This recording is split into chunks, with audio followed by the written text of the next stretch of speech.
एक समय की बात है, भारत के ओडिशा के रहस्यमय गजपति जिले में एक भयानक कहानी मौजूद थी जिसे सुनने की हिम्मत करने वालों की रूह कांप जाती थी।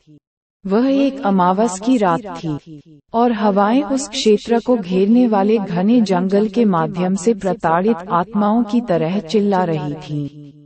ऊंचे ऊंचे पेड़ों और धुंध भरी पहाड़ियों के बीच बसे एक सुदूर गांव में हरीश नाम का एक बूढ़ा व्यक्ति रहता था। वह एक वैरागी था जो अपने अजीब व्यवहार और अलौकिक के गूढ़ ज्ञान के लिए जाना जाता था।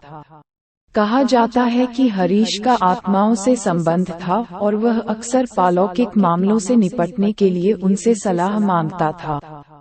एक दिन जिज्ञासु युवाओं के एक समूह ने हरीश के साधारण निवास का दौरा करने और उन कहानियों के बारे में जानने का फैसला किया जो पीढ़ियों से गांव में घूम रही थीं। वे उसकी कुटिया के बाहर एक छोटे से अलाव के चारों ओर इकट्ठे हो गए। भूतिया धागों को सुनने के लिए उत्सुक थे। जैसे ही हरीश ने अपना रोंगटे खड़े कर देने वाला वर्णन शुरू किया, नाचती लपटों से उसका चेहरा चमक उठा। उन्होंने उस प्राचीन अभिशाप के बारे में बात की जो इस क्षेत्र पर पड़ा था, एक ऐसा अभिशाप जिसने द्वेषपूर्ण आत्माओं और प्रतिशोधी भूतों को जागृत कर दिया था।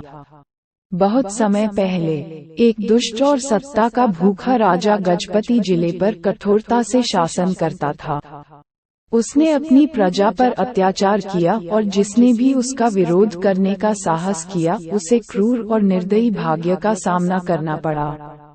एक दुर्भाग्यपूर्ण रात, जब ग्रामीणों को अत्याचारी शासन का सामना करना पड़ा, साहसी विद्रोहियों का एक समूह राजा के अत्याचार के खिलाफ उठ खड़ा हुआ।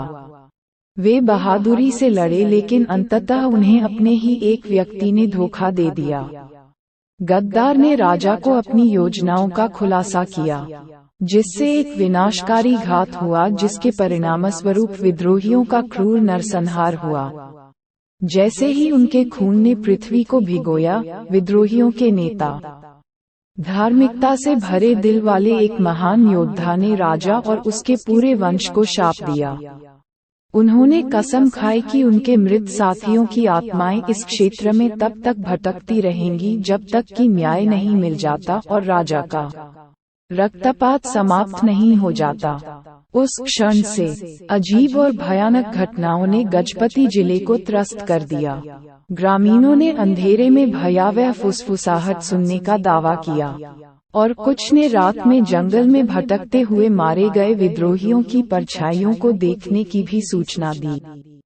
उनकी आंखें क्रोध और दुख से चमक रही थीं। हरीश ने युवा श्रोताओं को चेतावनी दी कि वे सूर्यास्त के बाद कभी भी जंगल में न जाएं, क्योंकि ऐसा कहा जाता है कि आत्माएं बेचैन और बदला लेने की भूखी होती हैं। उन्होंने उन परछाइयों की बात की जो अपने आप चलती थीं और अप्राकृतिक आवाजें जो रात के सन्नाटे में गूंजती थीं।